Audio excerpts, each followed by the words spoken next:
It's a beautiful day here at a seat at the table. There is a conversation about power, leadership, and movement. This conversation in Black America cannot be had without the phenomenal Dr. Ben Chavis. There's the Chavis Chronicles, there's the leadership at the NNPA, but literally beyond that, you have been on the forefront of the movement of Black people for over 5 decades, fighting for us, fighting for justice, and staying in the movement. Question number one from a seat at the table, given that you are a leader and you've had a perpetual movement for our community, why must we all remain and pushing for this community and the struggle in the movement? Thank you very much, Munson Steed. I'm very honored uh, to have a seat at the table, a place at the table, a voice at the table. And on behalf of the National Newspaper Publishers Association, we salute your good work with rolling out in other places that you make a difference, not only for African Americans, but other communities of color, and really all people. Um, Frederick Douglass said it best. Freedom is a constant struggle. It is not a temporary struggle. It is not a momentary struggle. It is a constant struggle.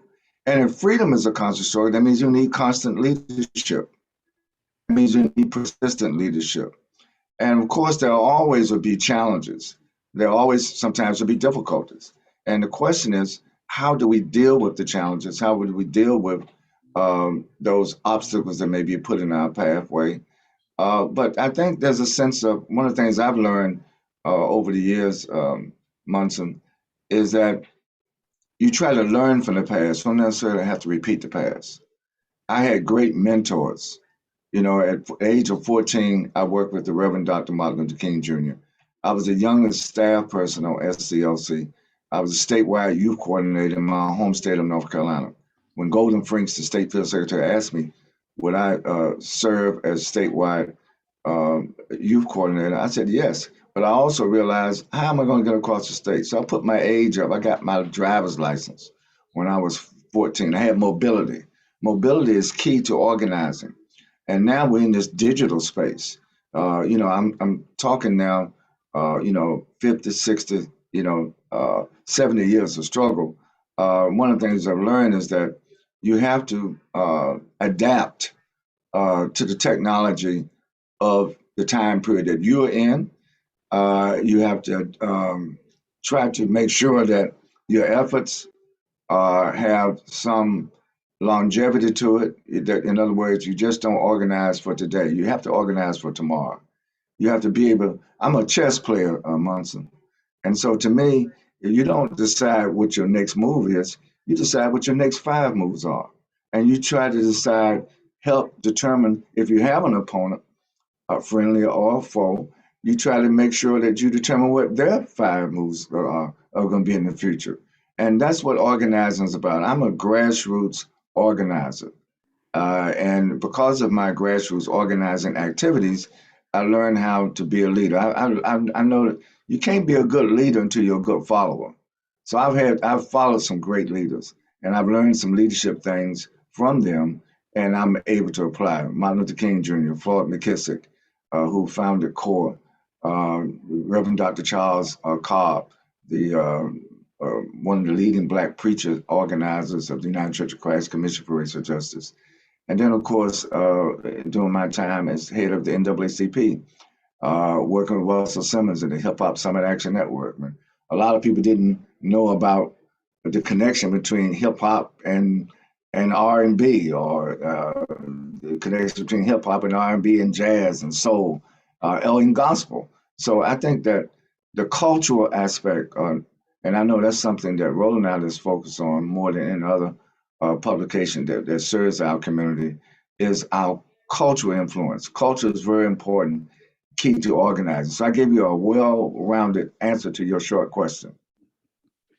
No, I think it's phenomenal that you share the insight. I mean, that's why you're here, to give us insight, to give us pause, but more than anything, to introduce our audience to the value proposition of how you have approached your leadership.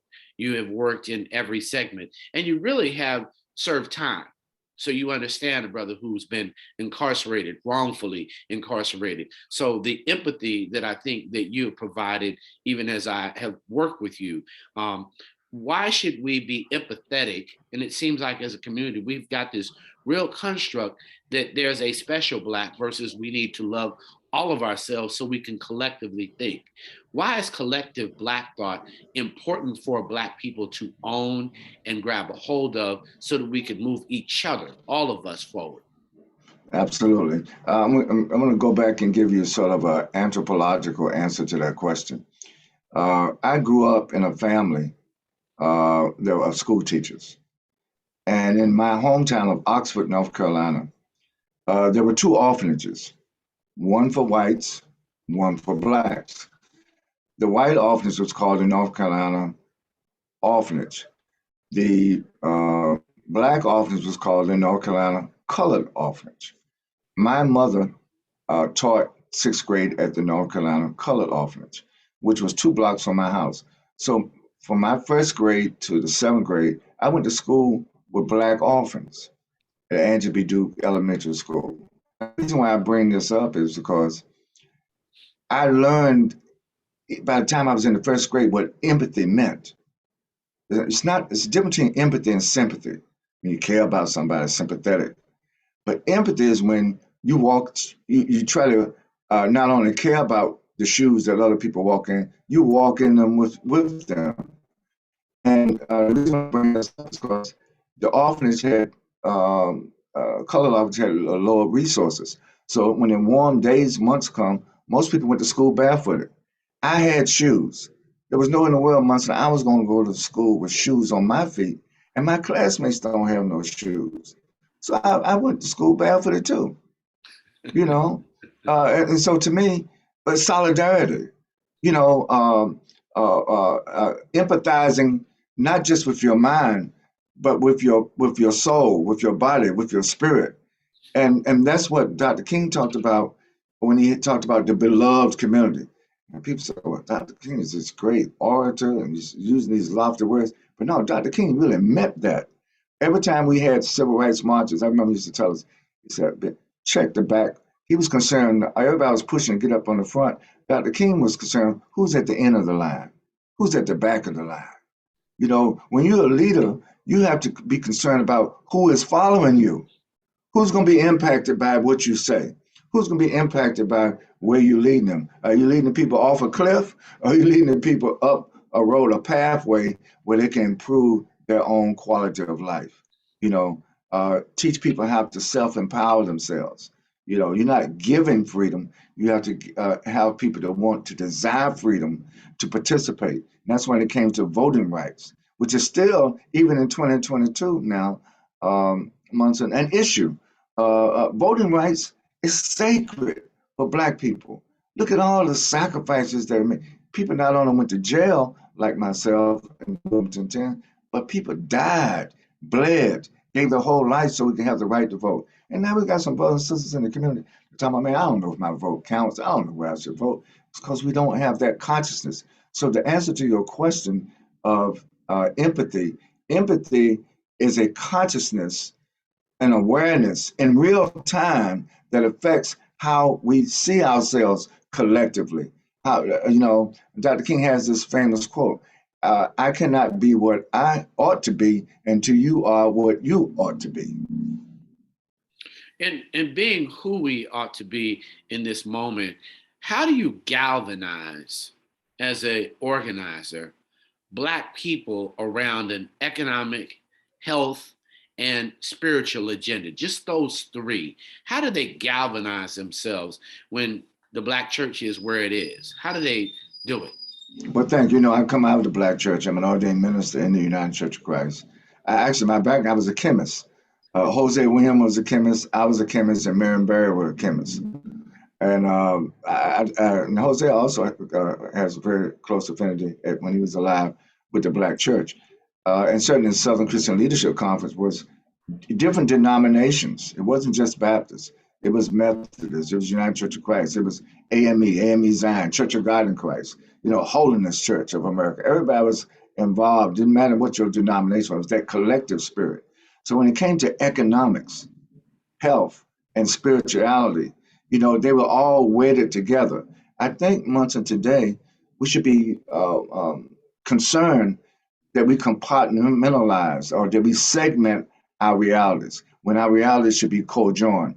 A lot of people today talk about the term intersectionality. This intersects with this intersects with that. That's true, but the truth of the matter is there's a much more cohesive 360-degree reality that our economics, our spirituality, and our healthcare, our politics, our concern for our young people, all has to be done. So I'm talking about interdisciplinary struggle. What I mean, I use that term interdisciplinary is that our spirituality, our concern about our healthcare during this pandemic, but also our economics. And I think of those three things, the one thing that we need to focus more on, I believe, Munson, is our economics. If you listen to all of Dr. King's speech, particularly his last speech, for he talked and the necessity for us to have collective working responsibility together to affect the income in our community. He was in Memphis because there was a sanitation strike of black garbage workers, black sanitation workers, and those issues of labor, those issues of how we not only go out and get a job, but now so many of our young people, which I think is healthy, want to be entrepreneurs.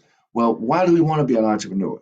Is it just something self-serving, or is it something to help us serve the community at large? I think everybody focuses where black people spend over $1 trillion in the American economy. That's true, but we don't spend it collectively. We don't invest collectively. We don't see our wealth building as a interdisciplinary struggle, interdisciplinary enterprise where we invest in our economic development. I think we can reverse the gentrification in some of these big cities, Munson, if we had a better sense of how to tackle the economic piece. It's amazing when you think about, and this is kind of moving toward February, but I do want to talk about leaders in movement, just the scoreboard, the invisibility of the scoreboard. Literally, we're behind as it relates to housing. You mentioned gentrification, which if you don't own something, you can't really even complain about gentrification. If you don't appreciate your own wealth of your family legacy and you sell grandma's house, then you can't complain about gentrification. Just literally, what is it that you have seen over the years that have made it so that ownership of a piece of property is key to progress? Absolutely. For about 20, 30 years ago, there was a Black Land Loss Project at North Carolina Central University in Durham, North Carolina, where we were losing literally thousands of acres per day every year in Black America. We used to be landowners, and now it's interesting, even Black farmers have had to farm land that they don't own because they couldn't get the bank support to farm their own land. So this whole thing about displacement, urban renewal became urban removal, and the whole gentrification that's still going on. But I think all this can be reversed.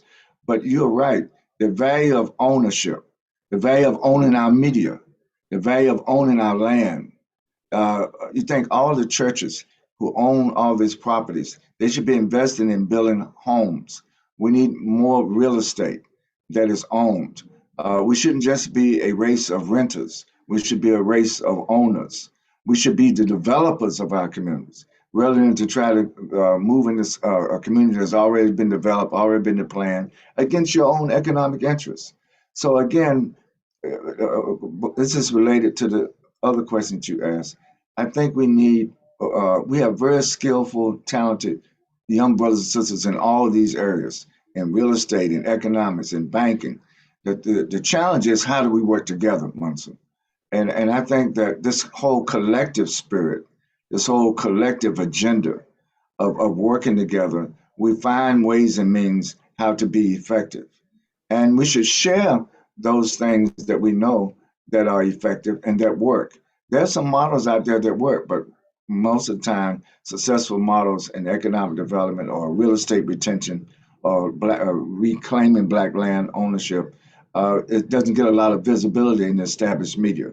That's why Black-owned media is so important. That's why communities of color, as the demographics change, if you see the browning of America taking place, well, one place that the browning of America is not taking place is the economics. The browning of America is not taking place in banking. The browning of America is not taking place in land ownership and real estate. And those are some of the challenges that we have to face. We have to make sure that we acquire uh, uh, real estate, that we acquire land rather than, and to reverse the systematic loss of land that is still going on every day in too many of our communities across America. When you thank you for that.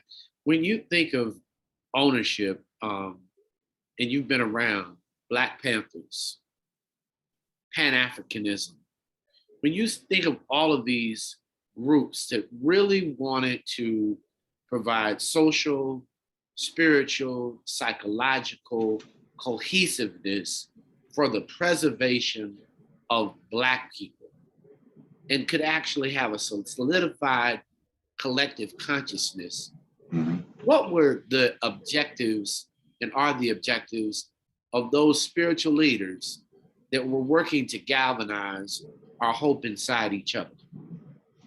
Well, I think of Leon Sullivan, who worked on the opportunities industrialization, the OIC, in many different cities, started in Philadelphia and then spread. And he was a forerunner also of the Sullivan principles to help dismantle apartheid in South Africa. But the thing is, I think that the ideologies, from nationalism to Pan-Africanism to socialism to capitalism, all these isms, I think that Black people need to know about, absolutely. But my thing is, from my observation, Munson, is it not to get caught up in putting yourself in a corner because it doesn't match your ideological perspective. I think our world is changing. I think technology is changing the world, how we communicate. When I go to Africa now, man, I've been to some places where there's no electricity, but everybody has a cell phone in Africa. So we gotta, we have to understand what WhatsApp is about, and I'm just waiting for us, and maybe I need to work with you. We need our own app. We need an African owned app. We need a Black owned app that enhances our consciousness, that puts us together.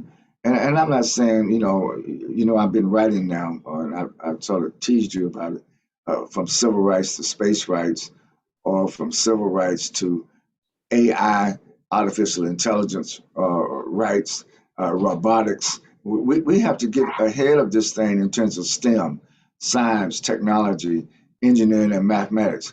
It's interesting, man. If we really knew our true history, we were the first mathematicians. We were the first builders of things that the world still marvels at today. So again, I think we have been exposed to a socialization process, a miseducation process that makes us feel that we're incapable of rising to the occasion today of all the opportunities out there. Munson, there are more opportunities for Black people and for people of color today than ever before, But we have to be accountable and responsible to make sure we put these opportunities out there so our people can grasp what the opportunities are, learn from it, and then pass it on. I think, again, this collective thing that you sort of put as a common denominator in this discussion while I have a place at the table, I think is very, very important. You know some things, I know some things, but if we work together, then we know some things better. That's the issue. This is not about ego, as Jesse Jackson used to say. This is about we go.